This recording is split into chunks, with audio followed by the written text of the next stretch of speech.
Malaysia সফরে উনি তো ব্যালেন্স করেছেন সুন্দর একটা ডকুমেন্টারি, মানে সুন্দর একটা গানের সাথে দিয়ে একটা ছোট ডকুমেন্টারি করেছেন। হ্যাঁ, ছোট ডকুমেন্টারি সুন্দর হয়েছে।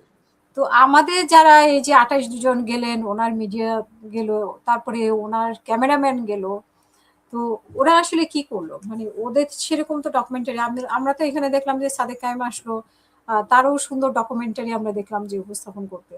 তো অনেকেই বলছে যে সেরকম ডকুমেন্টারি আমরা আসলে যেরকম ডকুমেন্টারি আশা করেছিলাম বা যেরকম ছবি আশা করেছিলাম, বরং আমরা দেখতে পাচ্ছি যে ক্যামেরাম্যান সহ তারা কিভাবে সেলফি তুলছে সেগুলো নিয়ে আমরা দেখলাম যে অনেকে ব্যস্ত, অনেকের সাথে কিভাবে সেলফি তোলা হয়েছে।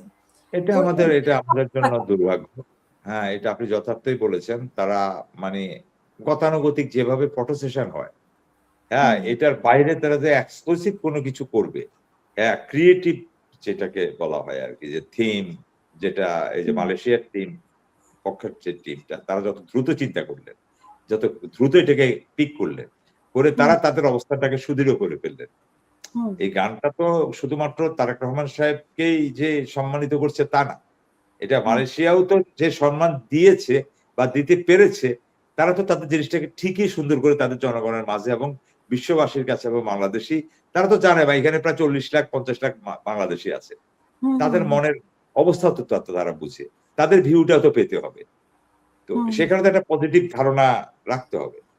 কারণ হুম, মানে এইজন্য আমি বলছি যে আমাদের যেটা প মানে ফটোগ্রাফাররা যারা গেছেন বা আপনি যাদের কথা বলছেন, আমরা তাদেরকে গতানুগতিকভাবে, বিশেষ করে তারেক রহমান সাহেব এবং মিসেস রহমানের, হ্যাঁ, ছবির প্রতি, মানে উনাদের কয়েকটা ছবির প্রতি, তারপরে গতানুগতিক এই যে যেমন বিমানে উনি সেলফি তুলছেন, ওইটাকে যতভাবে হাইলাইট করা হচ্ছে, এই সেলফিটা তো মানুষ ভালোভাবে নিচ্ছে না।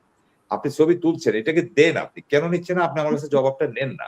আমার জবাবটা হলো এটা যে এটা হাসিনাও করত। এখন হুম, হাসিনা যা করে তা যদি তারেক রহমান সাহেব করে, হ্যাঁ, এই যে বিমানের মানে যারা এয়ার হোস্টেস আছে এদের সাথে ইয়ে করতো না? উনি ককপিটে যেয়ে শেখ হাসিনা বসতো না? এই বসতো। এই হাসিনা এই ড্রামা গুলা করতো না? এখন হুম, আমি বলছি যে কি তারেক রহমান সাহেবের কাছে প্রত্যাশা আছে উনিও করবেন।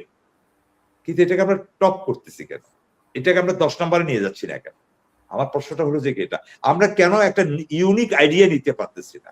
যেটা মানে আপনি এখন যেটা তো সোশ্যাল মিডিয়ার যুগ, মানে অনেক ধরনের এআই যুগ, সেখানে তো আমরা এক্সট্রা অর্ডিনারি কিছু আশা করেছিলাম, তাই না? এটা হওয়াই তো উচিত। আপনি আপনি যদি এখন মানে স্বৈরাচার হাসিনা যে ড্রামাটা করতো, যে নাটকটা করতো, আপনি একই থিম যদি করেন, একই হুম, জিনিস যদি আপনি মানে প্রচলন চালু রাখেন। তারেক রহমান সাহেব মানে যাত্রীদের ফ্লাইটে এসেছেন। তারেক রহমান সাহেব যাত্রীদের সাথে সেলফি তুলেছেন, বাচ্চাকে কোলে নিয়েছেন। হ্যাঁ, মিসেস রহমান এমন করে আদর করে দিয়েছেন, হাত বুলিয়ে দিয়েছেন। এগুলো কোন ছবি না। এগুলো ছবি আপনি করে রাখেন আর্কাইভ।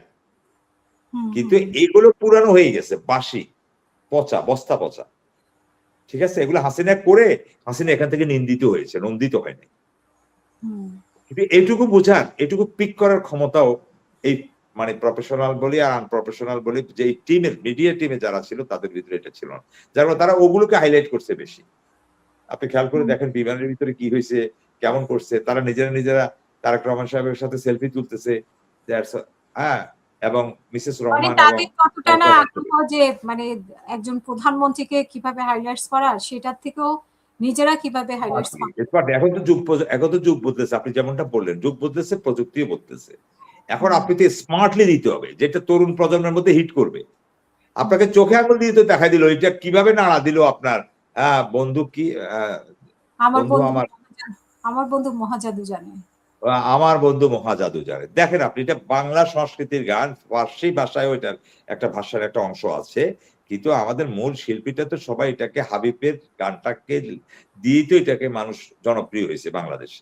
তাই না? হুম, তাহলে হুম, ওখান থেকে এইখানে টিম চিন্তা করতেছে বাংলাদেশের মানুষ কোন জিনিসটা খাবে। যারা হুম, এখানে বসবাস করতেছে তাদের মনের ভিতরে তারা কিভাবে ঢুকবে, আবার কিভাবে আপনি যেমন বাংলাদেশের মানুষ এখানে ভোট দিতে পারবে না ঠিক। কিন্তু বাংলাদেশে অনেক প্রতিষ্ঠানে চাকরি করে। তারাও ক্যাম্পেইন করতে পারবে তো। তাই তো? হুম, তারা হুম, তো বলতে পারবে তো। এই যে আগামী এই যে উনার নির্বাচনী কৌশলটা, এই যে উনার রাজনৈতিক দূরদর্শিতাটা, আমি মালয়েশিয়ার প্রধানমন্ত্রীর কথা বলছি। কিন্তু আমরা সেখানে উনাদের এটাই তো সেল করতেছি। আপনি খেয়াল করেন। হুম, হুম। আমরা মানে বন্ধু কি জাদু, আমার বন্ধু কি জাদু জানে। হ্যাঁ? এইটাই তো বাংলাদেশের সব মিডিয়া এই গানটাই গাইলো। আমরাও এটা তো দিয়েই আপনার এটা টিভিতে নিউজ করলো। এই জিনিসটাকেই তারা মানে সবাই বিএনপির নেতারাও এবং মিডিয়া উইংও আপনি বিশ্বাস করেন, এবং মিডিয়া সেল যেটা আছে তারাও এই আনোয়ার ইব্রাহিম সাহেবের পেজ থেকে নিয়ে এটাই শেয়ার করছে, কিন্তু ওরা কিছু দেখাতে পারলো না। কিন্তু ওরা কিছু দেখাইতে পারলো না। এই হলো এখানে দন্যতা। চায়নাতেও তাই হবে, কারণ এখানে যারা আছে তারা তো ওইটা নিয়ে কাজ করে না, তারা নিজেরটা নিয়ে ভাবে। তারা একজন সৃজনশীল লোককে সাথে নেওয়ার, পিক করার কথা তারা চিন্তা করে, যারা এই ব্যাপারে খুবই দক্ষ বা এই প্রজন্মের ইউনিক যারা মেধা আর কি, যারা মানে কন্টেন্ট ক্রিয়েটর, আমরা সোজা বাংলায় বলি, এরকম অনেক মেধাবীরা আছে, ওদের একজনকে দুজনকে সাথে নিতে পারতো।